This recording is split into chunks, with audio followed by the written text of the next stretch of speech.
Hello दोस्तों, मैं विवेक पांडे आज आपके सामने फिर से एक नए सेगमेंट को लेके आया हूं। और ये कई बच्चों के मेरे पास फोन आए, कई बच्चों के मेरे पास ये सजेशन आए कि सर कुछ ऐसा दीजिए जो हर परीक्षा के लिए इंपॉर्टेंट हो। तो मैं आपको बताना चाहूंगा कि मैं आज से एक नई सीरीज स्टार्ट कर रहा हूं जिसमें जीएस और हिंदी का कॉम्बो रहेगा, जो आपको हर परीक्षा में, आगे आने वाली हर परीक्षा में लाभ देंगे। ऐसे सारे इंपॉर्टेंट क्वेश्चंस रहेंगे जो हर परीक्षा के लिए आपको लाभ देने वाले हैं। डेली हम आपको ये क्वेश्चंस देंगे, आप एक बढ़िया सा अपना नोट्स बनाते चलिएगा, इन क्वेश्चंस को नोट करते चलिएगा। मुझे पूरा विश्वास है कि आप जब परीक्षा देंगे तो ये क्वेश्चंस आपको हर परीक्षा में मिलेंगे, हर परीक्षा में लड़ेंगे। चलिए हम लोग देखते हैं इस सेगमेंट को। देखिए कितने सॉलिड क्वेश्चन होंगे आपके सामने, आप देखिए, अंदाजा लगाइएगा। पृथ्वी पर सबसे बड़ा महाद्वीप कौन सा है? आपको पता है कि ये पृथ्वी है, इस पर कई महाद्वीप पाए जाते हैं। अफ्रीका महाद्वीप पाया जाता है, एशिया महाद्वीप पाया जाता है, यूरोप पाया जाता है, उत्तरी अमेरिका पाया जाता है, दक्षिणी अमेरिका पाया जाता है। इस तरीके के आपके कई महाद्वीप पाए जाते हैं। तो मैं अगर आपको बताऊं इस प्रश्न के संदर्भ में कि इस प्रश्न में पूछा जा रहा है पृथ्वी पर सबसे बड़ा महाद्वीप कौन सा है, तो आप सबको पता होगा कि एशिया महाद्वीप जो है वो पृथ्वी का सबसे बड़ा महाद्वीप है। और मैं आपको बताना चाहूंगा कि अगर पूरी पृथ्वी को आप 100 मानते हैं, पूरी पृथ्वी को अगर आप 100 मानते हैं, तो 29.9% भूभाग पर केवल एशिया महाद्वीप है। इस बात का आप ध्यान रखेंगे। पूरी पृथ्वी के 29.9%, लगभग मान सकते हैं 30% क्षेत्र पर केवल एशिया महाद्वीप का वर्चस्व है। मैं यहां पे एक चीज और बताना चाहूंगा, कल को हो सकता है वो पूछ ले सबसे छोटा महाद्वीप कौन सा है, तो आंसर हो जाएगा ऑस्ट्रेलिया महाद्वीप जो है वो विश्व का सबसे छोटा महाद्वीप है। हम लोग इस बात को याद रखेंगे। तो यहां पर हमारा आंसर जो है वो ए जो है आंसर बिल्कुल सही हो जाता है। अगला क्वेश्चन हम लोग देखते हैं। अगला क्वेश्चन है, भारत में राष्ट्रीय खेल दिवस कब मनाया जाता है? तो मैं आपको एक चीज बता दूं, भारत में एक हॉकी का बहुत बड़ा खिलाड़ी हुआ जिसे बोलते हैं हॉकी का जादूगर मेजर ध्यानचंद।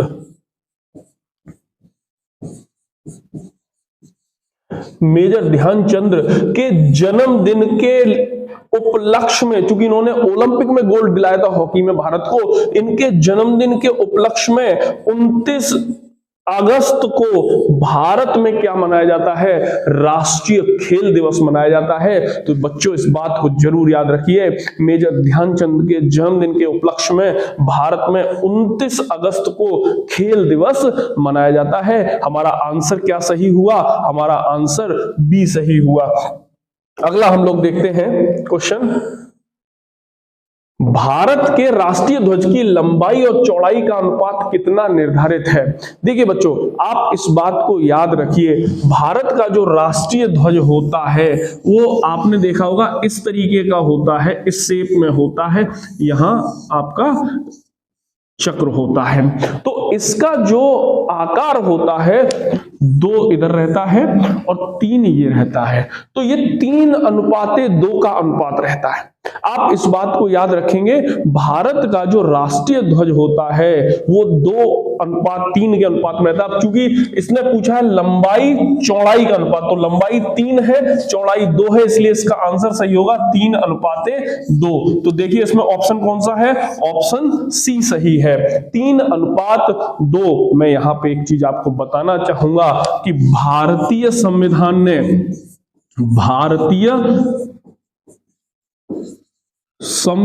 ने हमारे तिरंगे को राष्ट्रीय ध्वज 22 जुलाई, भारतीय संविधान ने हमारे तिरंगे को राष्ट्रीय ध्वज 22 जुलाई 1947 को स्वीकार किया था।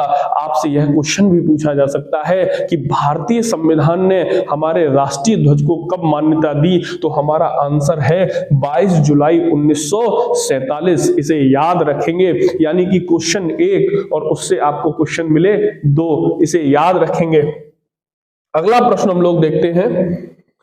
हमारा अगला प्रश्न है, भारत में संघ लोक सेवा आयोग का गठन भारत के संविधान के किस अनुच्छेद के अंतर्गत किया गया? देखिए बेटा, यहाँ पे ऑप्शन गलत हो गए हैं, आप टेंशन ना लें, कतई परेशान ना हो। कभी कभार ये ऑप्शन जो है वो गलत हो जाते हैं, इसमें ह्यूमन एरर है, कोई दिक्कत की बात नहीं है। मैं आपको बता देता हूं, आर्टिकल 315 है, ठीक है, आप इस पर टेंशन ना लें। हाँ दोस्तों, तो अगला क्वेश्चन है, सूर्य की किरणों को पृथ्वी तक पहुंचने में कितना समय लगता है? हम देखेंगे सूर्य की किरणें जो हैं वो 8 मिनट में पृथ्वी पर पहुंच पाती हैं, 8 मिनट 16 सेकंड के आसपास पहुंच पाती हैं। तो इसका टोटल हम लोग सेकंड में ला लेंगे, क्योंकि आंसर सेकंड्स में ही है, तो इसका लगभग में जो आंसर होगा वो 500 सेकंड सही हो जाएगा आपका, ठीक है। इस तरीके से हम इसे देखेंगे। अगला क्वेश्चन देखिए, नीचे दिए गए राज्यों में महिला साक्षरता दर कहां सबसे कम है? मतलब ये प्रश्न में पूछ रहा है वह कौन सा राज्य है जहां महिलाओं की साक्षरता जो है वो कम है, एवरेजन कम है। तो मैं आपको बता दूं, महिला साक्षरता बिहार की जो है वो सबसे कम है। ओवरऑल साक्षरता भी अगर पूछी जाए तो सबसे कम बिहार की ही है। आप एक चीज और याद रखेंगे, सर्वाधिक साक्षरता या सर्वाधिक महिला साक्षरता जो है वो केरल में है। केरल भारत में सर्वाधिक साक्षर राज्य है, इस बात को आप याद रखेंगे। अगला प्रश्न है, उत्तर प्रदेश में सबसे कम क्षेत्रफल वाला जनपद कौन सा है? देखिए भैया, याद रखिए, उत्तर प्रदेश में संत रविदास नगर जो है वो सबसे छोटा जिला है, और मैं आपको बता दूं 960 वर्ग किलोमीटर या किलोमीटर स्क्वायर इसका क्षेत्रफल है। तो आप याद रखेंगे कि संत रविदास नगर जो है वो उत्तर प्रदेश का सबसे छोटा जिला है, इसे आप याद रखेंगे। अगला क्वेश्चन है, विश्व में बोले जाने वाली विभिन्न भाषाओं में हिंदी भाषा को बोलने वालों का कौन सा स्थान है? मतलब ये पूछ रहा है कि विश्व में हिंदी को किस क्रमांक पे लोग बोलते हैं। तो मैं आपको एक चीज यहां पर बताना चाहूंगा कि विश्व में सबसे ज्यादा जो भाषा बोली जाती है वो बोली जाती है मंदारिन। ये बोली जाती है चीन में, उसके बाद बोली जाती है स्पेनिश, ये स्पेन वगैरह में बोली जाती है। इसके बाद बोली जाती है इंग्लिश, ये तो आपको पता है एक ग्लोबल लैंग्वेज है। तीसरे चौथे नंबर पर बोली जाती है हिंदी।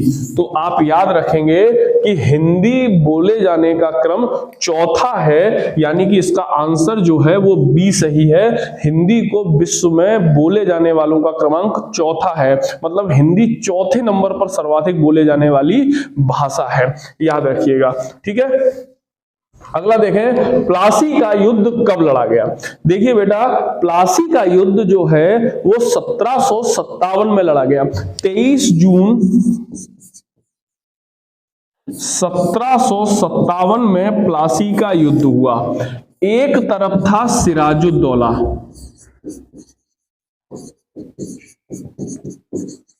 और दूसरी तरफ थे अंग्रेज। दूसरी तरफ कौन थे?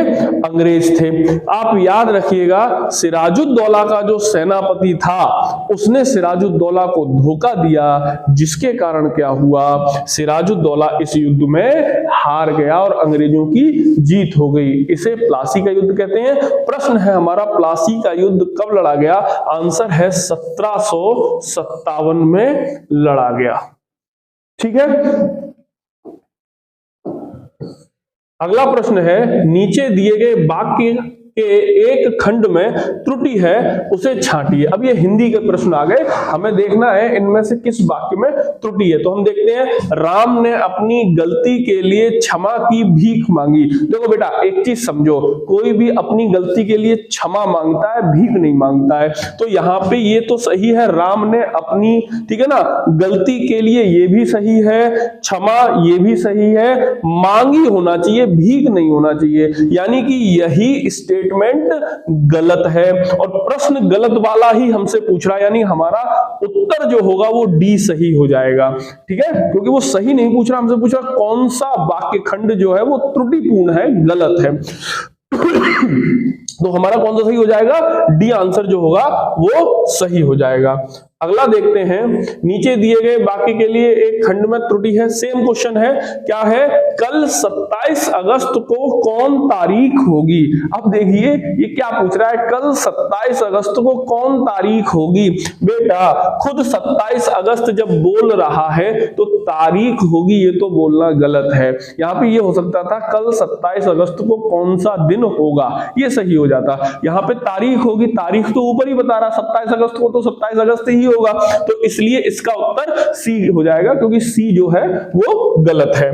अगला देखिए, अगला है, नीचे दिए गए वाक्य के एक खंड में त्रुटि है, उसे पहचानिए। डिट्टो सेम क्वेश्चन है, जैसा क्वेश्चन अभी हम लोगों ने पढ़ा उसी प्रकार का है। धनवान को व्यर्थ बेकार में सहायता देकर कोई लाभ ना हो। अब देखो मेरी बात को, आप एक चीज समझ लो, हिंदी में ऐसे वाक्य भी त्रुटिपूर्ण माने जाते हैं जिनमें एक ही प्रकार के शब्दों का प्रयोग 2 बार किया जाता है। जैसे कोई आपसे बोल सकता है मैं सुबह जल्दी उठता हूं। अब गुरु एक चीज बताओ, जब सुबह कह दिया तो जल्दी लगाने का कोई मतलब नहीं। यहां पे या तो आप ये कह सकते हैं मैं जल्दी उठता हूं या फिर मैं सुबह उठता हूं, ठीक है ना। तो इस तरीके से ऐसे यहां पे कह दिया गया धनवान को व्यर्थ बेकार में। अब व्यर्थ जब है ही तो बेकार में लगाने की कोई यहां पे आवश्यकता नहीं थी, इसलिए ये प्रश्न क्या होगा, समझिए मेरी बात को आप। इंग्लिश में भी बहुत लोग बोल देते हैं अरे भाई ये तो ब्लंडर मिस्टेक हो गया। अब देखिए ब्लंडर का मतलब ही होता है मिस्टेक, लोग बोल देते हैं ब्लंडर, उसके बाद मिस्टेक भी जोड़ देते हैं, तो ये भी इंग्लिश में एरर होता है। केवल बोलना होता है ये तो ब्लंडर है ना, ब्लंडर के साथ मिस्टेक लगा दिया तो वही सेम बात आपने कह दी जैसा यहां पे व्यर्थ और बेकार। ठीक है, तो इसका आंसर हमारा क्या हो जाएगा, बी हो जाएगा। ठीक है, निम्नलिखित में से कौन सा शब्द स्त्रीलिंग में प्रयुक्त होता है? मतलब ये पूछ रहा है कि इन चारों में से स्त्रीलिंग में कौन सा शब्द प्रयुक्त होता है। मैं आपको एक चीज बता दूं, स्त्रीलिंग पहचानने के लिए आप क्या किया कीजिए, वाक्य बना लिया कीजिए, आपको अपने आप पता चल जाएगा कि स्त्रीलिंग में कौन सा शब्द प्रयोग हो रहा है। जैसे हम ये कहते हैं आचार्य, तो आचार्य एक विद्वान होता है, तो होता है आ गया, तो ये पुल्लिंग है। हंस, हंस उड़ा, कभी ऐसे नहीं कहते हंस उड़ी, कभी कहते हैं नहीं कहते, तो ये भी पुल्लिंग हो गया, तो ये भी नहीं है। पंडित, पंडित आया, पंडित गया, पंडित ने खाया, ठीक है, तो ये भी पुल्लिंग होता है, तो ये भी हमारा गलत। ऋतु, शीत ऋतु चल रही है, चल रही है, तो यहां से हमें पता चल गया कि ऋतु को हम स्त्रीलिंग में प्रयुक्त करते हैं। प्रश्न में क्या पूछा है, स्त्रीलिंग ही पूछा है, इसलिए हमारा आंसर क्या हो जाएगा, हमारा आंसर हो जाएगा ऋतु। हमारा आंसर क्या हो जाएगा, ऋतु शब्द को सदैव स्त्रीलिंग में प्रयुक्त करते हैं। अब कभी ऐसा नहीं कहेंगे शीत ऋतु चल रही है लेकिन ग्रीष्म ऋतु आने वाला है, कभी ऐसे कहते हैं, नहीं कहते हैं। वहीं आप देखो मौसम अगर कहोगे तो मौसम शब्द जो है वो पुल्लिंग शब्द होता है। मौसम बदल रहा है, कहते हैं मौसम बदल रहा है, तो मौसम शब्द क्या है, पुल्लिंग है, लेकिन ऋतु शब्द क्या है, स्त्रीलिंग शब्द है। ठीक है, चलिए अगला देखें। भुजंग का पर्यायवाची शब्द नहीं है। भुजंग बेटा सांप कहते हैं, तो सांप का पर्यायवाची ब्याल होता है। गरुड़, अब आप खुद बताओ गरुड़ पर्यायवाची होता है क्या, गरुड़ नहीं होता है। सर्प होता है। पन्नग, पन्नग भी याद कर लीजिए सांप का पर्यायवाची होता है। तो इस तरीके से यहां पे जो ऑप्शन बी है वह सही हो जाएगा, क्योंकि प्रश्न पूछा है भुजंग का कौन सा पर्यायवाची शब्द नहीं है, यानी कि ऑप्शन बी जो है वो सही हो जाएगा। गरुड़ जो है वो भुजंग का पर्यायवाची नहीं होता है। बड़ा घर, छोटा आदमी, नीला वस्त्र में विशेष से कौन कौन से हैं? अब देखिए दो चीजें होती हैं, एक होता है विशेषण और एक होता है विशेष्य। बेटा विशेषण क्या होता है? विशेषण वह होता है जो विशेषता बताता है। ठीक है, विशेष क्या होता है? जिसकी विशेषता बताई जाती है।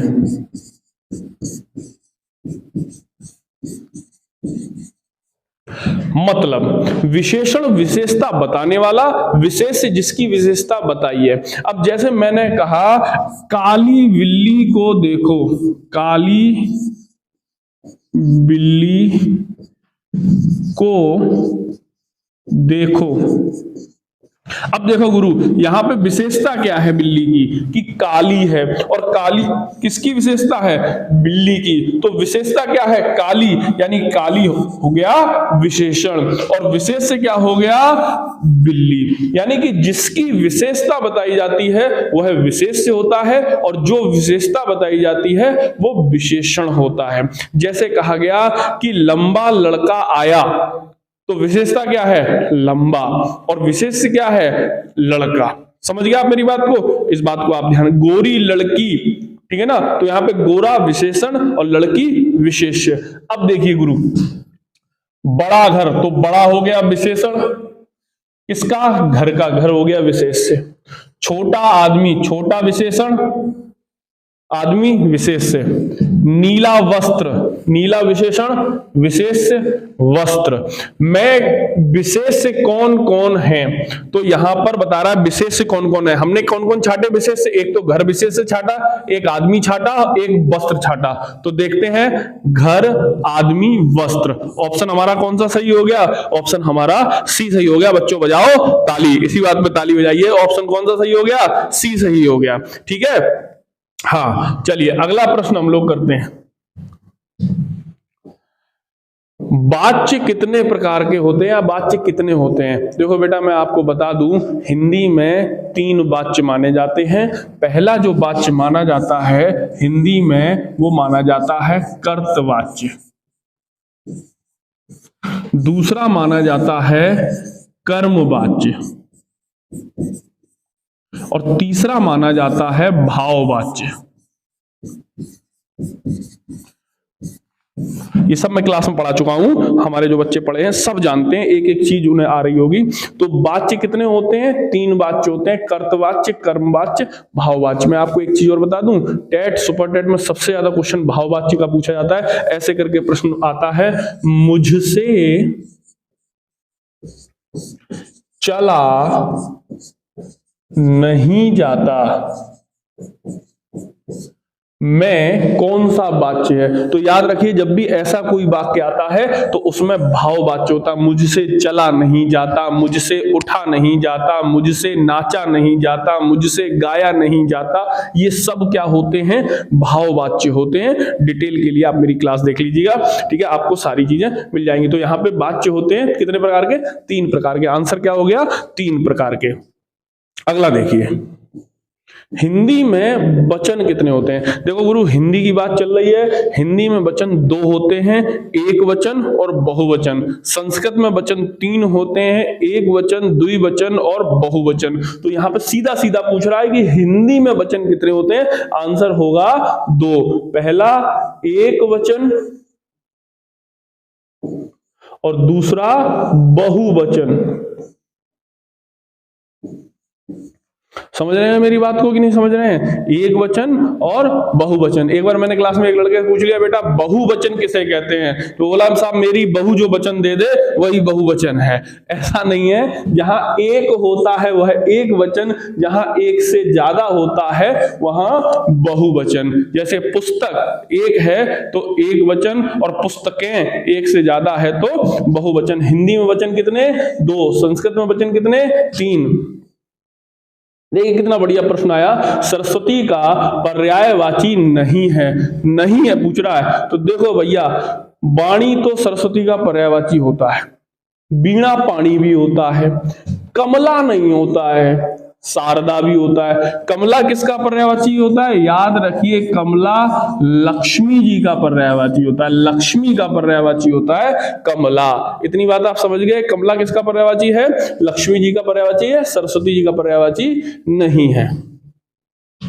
प्रश्न है इक्षु का तद्भव बताइए। देखिए साहब, दो चीजें होती हैं, पहला होता है तत्सम और दूसरा होता है तद्भव। तत्सम शब्द वे शब्द हैं जो संस्कृत से डिट्टो हिंदी में ले लिए गए। मतलब संस्कृत के शब्द सीधे सीधे जो हिंदी में लिए गए उन्हें कहा गया तत्सम, यानी कि ये शब्द होते हैं संस्कृत के और ये सबसे शुद्धतम शब्द होते हैं। ठीक है। तद्भव शब्द ऐसे शब्द हैं जो संस्कृत से परिवर्तित हुए तब हिंदी में आए, यानी कि परिवर्तित शब्द हैं। ठीक है। जैसे हमने बोला कपूर, तो ये परिवर्तित शब्द है। शुद्ध शब्द क्या है? कर्पूर। शर्करा शुद्ध शब्द है, शक्कर परिवर्तित शब्द है। तो ऐसे याद रखिए, तत्सम साया संस्कृत वाले शब्द होते हैं, तद्भव हिंदी वाले शब्द होते हैं। ठीक है। अब ये पूछ रहा है इक्षु का तद्भव बताइए, मतलब हिंदी पूछ रहा है इक्षु की हिंदी क्या होती है, तो इक्षु माने होता है ईख। इक्षु माने क्या होता है? ईख होता है। तत्सम तद्भव हर परीक्षा में 2 क्वेश्चन जरूर आते हैं, आप जरूर याद करें, है ना। अगर आपको नहीं समझ में आ रहा है तो हमारी निःशुल्क क्लास है, आप उसे देख सकते हैं, ले सकते हैं, आपको सारी चीजें यहां से क्लियर हो जाएंगी। रेलगाड़ी शब्द क्या है? देखो गुरु, मैं आपको बता दूं, एक शब्द होता है संकर शब्द। इस संकर का मतलब होता है मिलाकर बनाना। मतलब जब 2 भाषाओं के शब्द मिलाकर एक नया शब्द बनाया जाता है तो उसे संकर शब्द कहते हैं। याद कर लेना, 2 भाषाओं का शब्द मिलाकर एक नया शब्द बनाना संकर शब्द कहलाता है। जैसे हमने इंग्लिश में कह दिया आपसे, हमने इंग्लिश में आपसे कह दिया पुलिस, क्या कह दिया? तो ये तो हो गया पुलिस का शब्द। किसका शब्द हो गया? पुलिस, इंग्लिश का शब्द। अब हमने इसी में हिंदी का शब्द जोड़ दिया गाड़ी, तो हमें लग तो रहा है पुलिस गाड़ी हमने कह दिया, तो लग तो रहा है हमें कि ये एक ही शब्द है, लेकिन ये संकर शब्द है, क्योंकि पुलिस इंग्लिश का शब्द है, गाड़ी हिंदी का शब्द है। इस तरीके से ये बना पुलिस गाड़ी शब्द। ऐसे हमने आपसे बोल दिया प्रेम, ठीक है, प्रेम हिंदी का शब्द है, और बोल दिया पत्र, पत्र संस्कृत का शब्द है। प्रेम हिंदी का शब्द है, पत्र का शब्द है, संस्कृत का शब्द है। तो इस तरीके से एक नया शब्द बन गया प्रेम पत्र। समझ रहे हो आप मेरी बात को कि नहीं समझ रहे हो? ठीक है ना। तो ऐसे ही कई भाषाओं से मिलकर शब्द बनते हैं, उन्हें हम लोग कहते हैं क्या? संकर शब्द। ठीक है। तो ऐसे ही रेलगाड़ी जो है, देखो रेल ये इंग्लिश का शब्द है, रेल काय का शब्द है? इंग्लिश का शब्द है, और गाड़ी हिंदी का शब्द है। इंग्लिश और हिंदी का शब्द जब मिला तो संकर शब्द का निर्माण हुआ, इसे कहा गया रेल गाड़ी। समझ रहे हो आप मेरी बात को कि नहीं समझ रहे हो? हाँ, तो इसे बोला जाता है संकर। अगर समझ रहे हो तो लाइक मारो फिर फटाफट, एकदम जड़ा का मारो। ठीक है। ब्यास का विलोम, देखो सबको पता है ब्यास का विलोम, मैंने जाने कितनी बार क्लास में याद करा दिया। ब्यास का विलोम समास, ब्यास का विलोम समास। ठीक है। अधिमानता में प्रयुक्त उपसर्ग बताएं। तो अधिधन मान्यता बराबर, ये उपसर्ग प्रत्यय की क्लास जिस बच्चे ने मेरी ले ली होगी वो तुरंत बताएगा कि सर ये तो आपने कराया ही है। अधिधन मान्यता बराबर अधिमानता। ठीक है। इसमें उपसर्ग क्या है? अधि। उपसर्ग वे शब्दांश होते हैं जो किसी शब्द के आगे जुड़ के नए शब्द का निर्माण करते हैं, यानी कि उपसर्ग और प्रत्यय, उपसर्ग और प्रत्यय दोनों ही क्या है? शब्द नहीं है बल्कि शब्दांश है। यानी कि शब्दों के अंश हैं, इनसे मिलकर नए शब्दों का निर्माण होता है। उपसर्ग वे शब्दांश हैं जो किसी शब्द के आगे लगते हैं, प्रत्यय वे शब्दांश हैं जो किसी शब्द के पीछे लगते हैं। कथा समाप्त। समझ गए? कथा की तरह ही पढ़ना चाहते हो तुम लोग एकदम।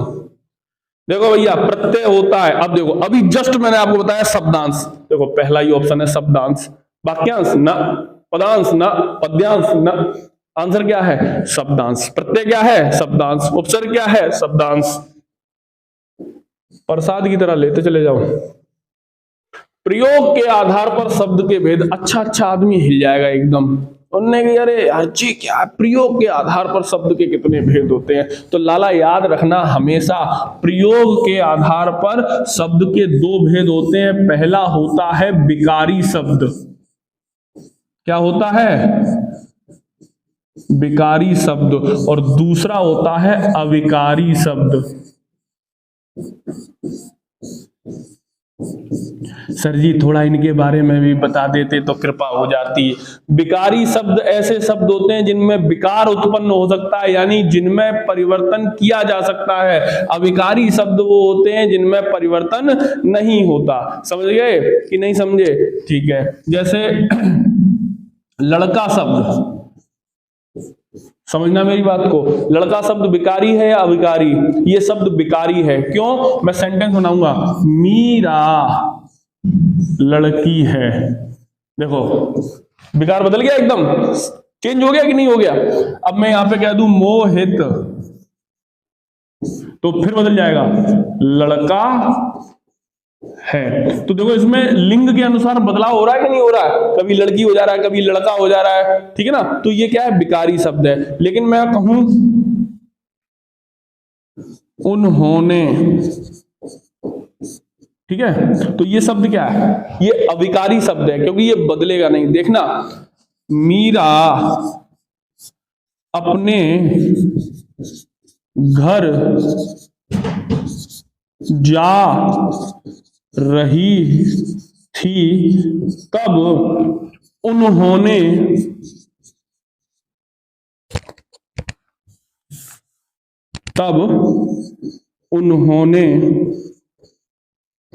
मुझे बुलाया। ठीक है। अब यहां पे मीरा की जगह मोहन भी कर दोगे ना, मोहन अपने घर जा रहा था, तब उन्होंने मुझे बुलाया। तब उन्होंने में कोई परिवर्तन नहीं हो रहा। चार लड़के अपने घर जा रहे थे, तब उन्होंने मुझे बुलाया। अब देखो वचन के हिसाब से भी परिवर्तन नहीं हो रहा। अकेला लड़का घर जा रहा था, तब उन्होंने मुझे बुलाया। उन्होंने में कोई परिवर्तन नहीं हो रहा, ना लिंग के अनुसार, ना वचन के अनुसार, ना किसी के अनुसार। तो ये अविकारी शब्द है। ऐसे शब्द जिनमें परिवर्तन होता रहता है उन्हें विकारी शब्द कहते हैं, विकार उत्पन्न हो जाता है। ऐसे शब्द जिनमें परिवर्तन नहीं होता उन्हें अविकारी शब्द कहते हैं, क्योंकि उनमें परिवर्तन नहीं होता। ठीक है। तो हिंदी के प्रयोग के आधार पर कितने हो गए? दो। पहला विकारी शब्द, दूसरा अविकारी शब्द। समझ गए आप लोग मेरी बात को? नोट करते जाओ भाई। ओहो, संधि। सरयूर्मी, सरयू धन ऊर्मी बराबर सरयूर्मी। देखो बड़ा ऊ मिलकर बना बड़ा ऊ। ऐसा जब भी होता है तो संधि होती है दीर्घ संधि। समझ गए मेरी बात को? जब देखो छोटा आ प्लस छोटा आ मिले और बड़ा आ हो जाए, छोटा आ प्लस बड़ा आ मिले और बड़ा आ हो जाए, बड़ा आ प्लस बड़ा आ मिले और बड़ा आ हो जाए। इसी प्रकार छोटी ई प्लस छोटी ई बराबर बड़ी ई, छोटी ई प्लस बड़ी ई बराबर बड़ी ई, बड़ी ई प्लस बड़ी ई बराबर बड़ी ई। ऐसे ही छोटा ऊ प्लस छोटा ऊ बराबर बड़ा ऊ, छोटा ऊ प्लस बड़ा ऊ बराबर बड़ा ऊ, बड़ा ऊ प्लस बड़ा ऊ बराबर बड़ा ऊ। ये तीन समीकरण जहां पे भी आपको दिख जाएंगे आप 100% समझ लेना दीर्घ संधि है।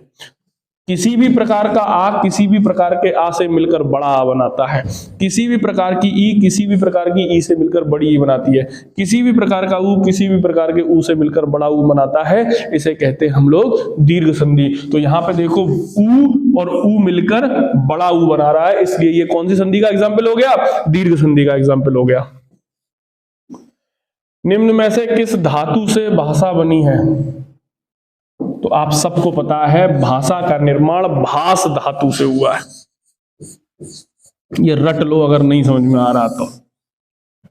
इतना तो कर सकते हो मेरे लिए कि अपने लिए? अपने लिए। भास धातु। देखो फिर आ गया धातुष्मा, धातु प्लस ऊष्मा बराबर धातुष्मा। अब देख लो गुरु, यहां पे भी छोटा ऊ प्लस बड़ा ऊ मिलकर क्या बनाया?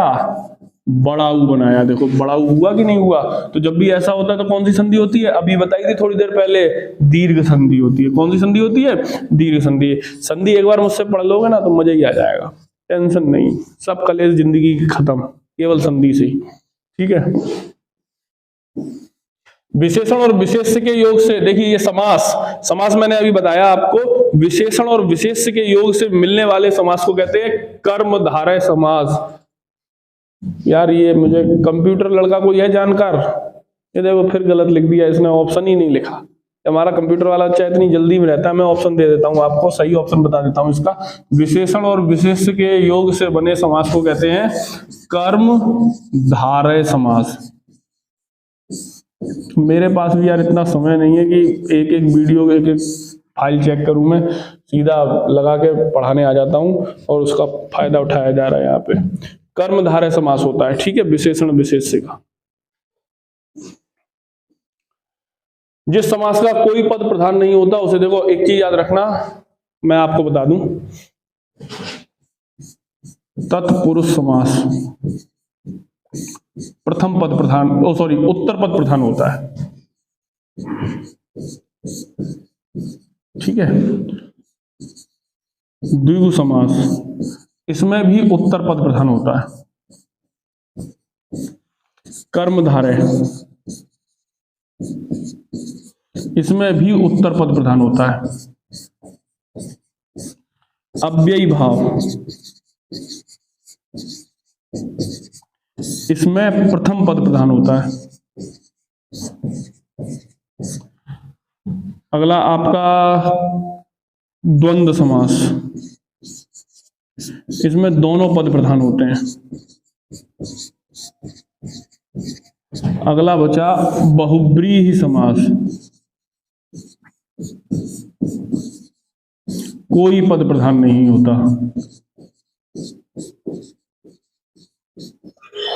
प्रश्न क्या पूछ रहा है? जिस समास का कोई पद प्रधान ना हो उसे क्या कहेंगे? तो आंसर आपको मिल गया, आंसर है बहुब्रीहि समास। ठीक है, बहुब्रीहि समास का कोई भी पद प्रधान नहीं होता।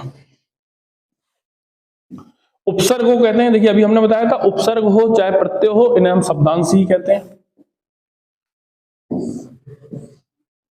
लिपि की आवश्यकता होती है, देखो बेटा लिपि की आवश्यकता बोलने के लिए नहीं होती है, लिपि की आवश्यकता लिखने के लिए होती है। ठीक है ना, भाषा को बोलने में ना भाषा को लिखने में। हाँ यही सही हो जाएगा। खड़ी बोली निकली है, देखो यार खड़ी बोली पश्चिमी उत्तर प्रदेश से निकली है, इस बात को आप याद कर लो, ये साहित्यिक हिंदी का है। खड़ी बोली कहां से निकली है? पश्चिमी उत्तर प्रदेश से निकली है, पश्चिमी उत्तर प्रदेश या पश्चिमी हिंदी से निकली है, इस बात को आप याद रख लें।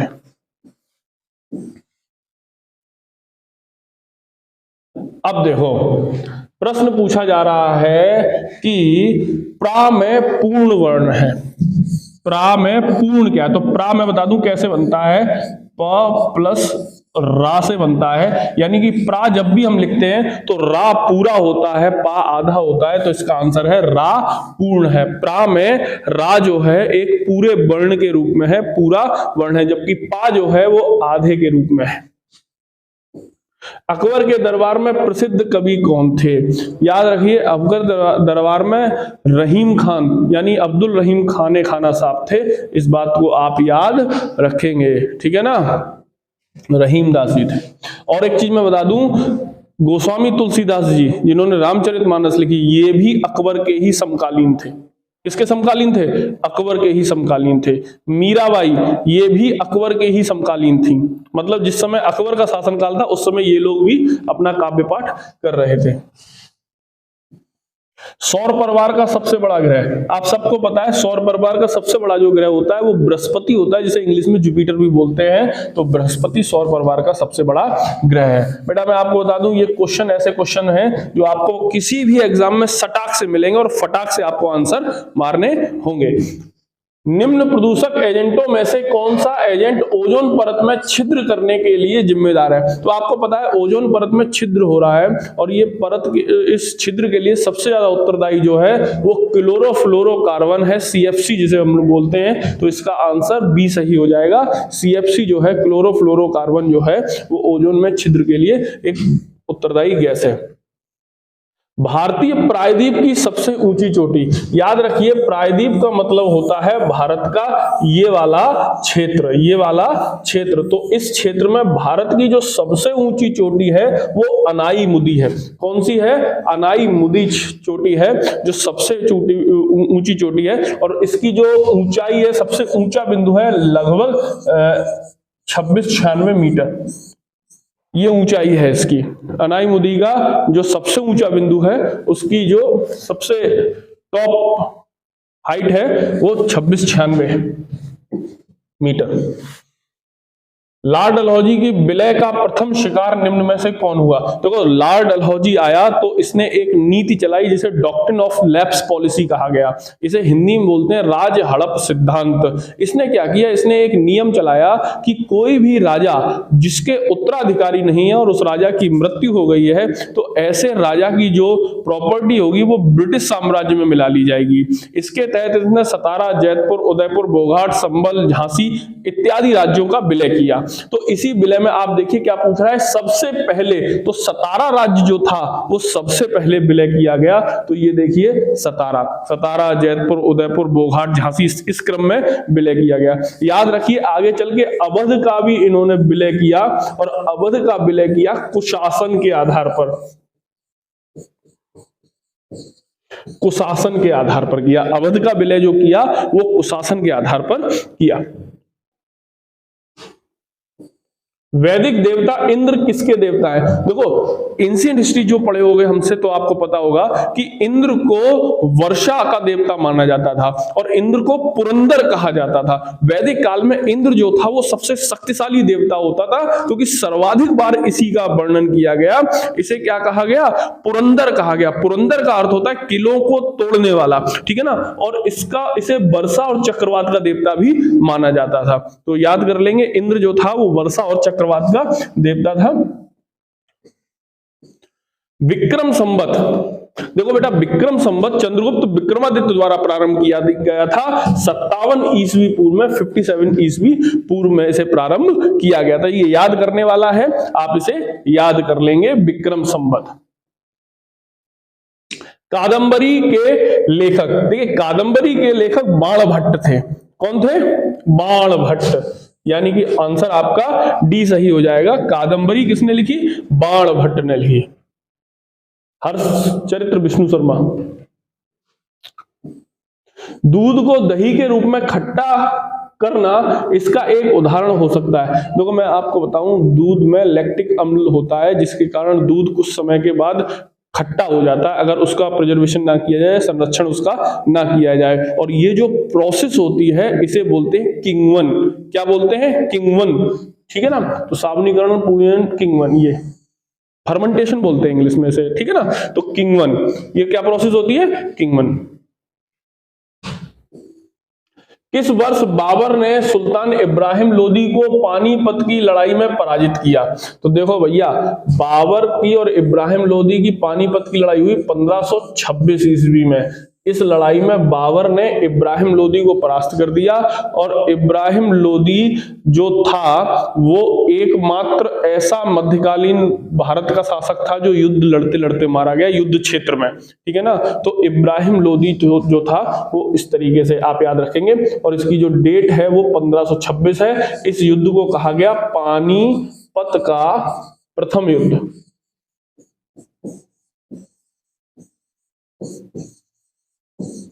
पानीपत का कौन सा युद्ध कहा गया इसे? प्रथम युद्ध कहा गया, ठीक है।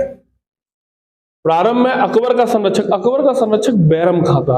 याद रखिए, अकबर के पिता की जब मृत्यु हुई तो अकबर 13 साल का था और बैरम खां इसका संरक्षण कर रहे थे, तो आंसर इसका डी सही हो जाएगा, बैरम खां। ए नेशन इज मेकिंग के लेखक हैं, तो ये पुस्तक थी सुरेंद्र नाथ बनर्जी की, ए नेशन इज मेकिंग, ठीक है ना। इसका आंसर सुरेंद्र नाथ बनर्जी बिल्कुल सही है, आप लोग इसे नोट डाउन कर लीजिए। असहयोग आंदोलन गांधी जी का था और असहयोग आंदोलन 1920 में शुरू किया गया। कब शुरू किया गया? 1920 में गांधी जी के द्वारा। इसे नॉन कोऑपरेटिव मूवमेंट भी बोला जाता है, ठीक है, याद रखेंगे, ये याद करने वाली चीज है, याद कर लीजिए आप। महात्मा गांधी किस वर्ष कांग्रेस के अध्यक्ष बने? यार एक चीज समझो, महात्मा गांधी ने कांग्रेस की अध्यक्षता केवल एक बार की, 1924 में बेलगांव अधिवेशन में। कहाँ की गई?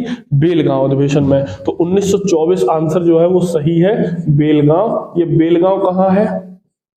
कर्नाटक।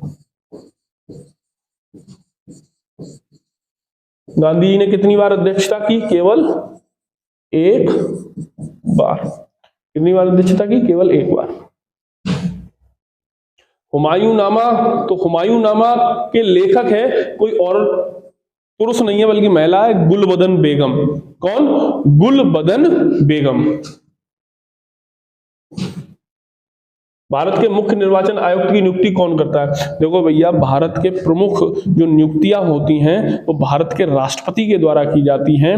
इसी प्रकार भारत के निर्वाचन आयुक्त की भी नियुक्ति जो होती है वो भारत के राष्ट्रपति के द्वारा की जाती है। इस बात को आप याद रखेंगे, भारत के राष्ट्रपति ही इसकी नियुक्ति करते हैं, निर्वाचन आयुक्त की नियुक्ति करते हैं। अब मैं एक बार आपको बता देता हूं भारत के राष्ट्रपति किसकी किसकी नियुक्ति करते हैं। याद रखिए, सबसे पहले प्रधानमंत्री की नियुक्ति करते हैं। अब आप कहोगे साहब प्रधानमंत्री तो निर्वाचित होता है। जी नहीं, इस बात को हमेशा याद रखना, प्रधानमंत्री निर्वाचित नहीं होता है बल्कि नियुक्त होता है। हम लोग जो मतदान देने जाते हैं वो एक सांसद के लिए देने जाते हैं, प्रधानमंत्री के लिए मतदान नहीं देने जाते हैं। लेकिन ये बात भी स्पष्ट है कि राष्ट्रपति किसी को भी प्रधानमंत्री नहीं बना सकता। ऐसा नहीं कि अपनी मौसी के लड़के को प्रधानमंत्री बना दिया, ऐसा नहीं। क्या लिखा है? सीधा सीधा लिखा हुआ है संविधान में कि भारत के प्रधानमंत्री को राष्ट्रपति नियुक्त करेंगे, लेकिन राष्ट्रपति ऐसे व्यक्ति को ही प्रधानमंत्री नियुक्त करेंगे जो बहुमत प्राप्त दल का नेता होगा या ऐसा होने की स्थिति में होगा। ठीक है, पहली चीज तो हो गई कि भारत के प्रधानमंत्री को नियुक्त करते हैं। दूसरा, प्रधानमंत्री की सलाह से भारत के मंत्रियों को नियुक्त करते हैं। समझ गए? यानी भारत के मंत्रियों को भी यही नियुक्त करते हैं। विभिन्न राज्यों के राज्यपालों को भी यही नियुक्त करते हैं। सर्वोच्च न्यायालय और उच्च न्यायालय के न्यायाधीशों को भी यही नियुक्त करते हैं। निर्वाचन आयोग के अध्यक्ष को, भाषा आयोग के अध्यक्ष को, नियंत्रक एवं महालेखा परीक्षक को, महान्यायवादी को, यूपीएससी के चेयरमैन को, इस तरीके से तीनों सेनाओं के सेनाध्यक्षों को, इस तरीके से ये सारी नियुक्तियां कौन करता है? भारत के राष्ट्रपति करते हैं। तो ये भी भारत के मुख्य निर्वाचन आयोग की नियुक्ति कौन करेगा? भारत के राष्ट्रपति करेंगे। भैया अब आ गई ये काम की बात। अगर चैनल पसंद आया है और आपको लगता है इसी तरीके से हम लोग मेहनत करें तो आप लोग हमें सपोर्ट कीजिए, हम लोगों को के इस वीडियो को शेयर कीजिए, सब्सक्राइब कीजिए और लाइक तो कीजिए। जय हिंद, जय भारत, धन्यवाद।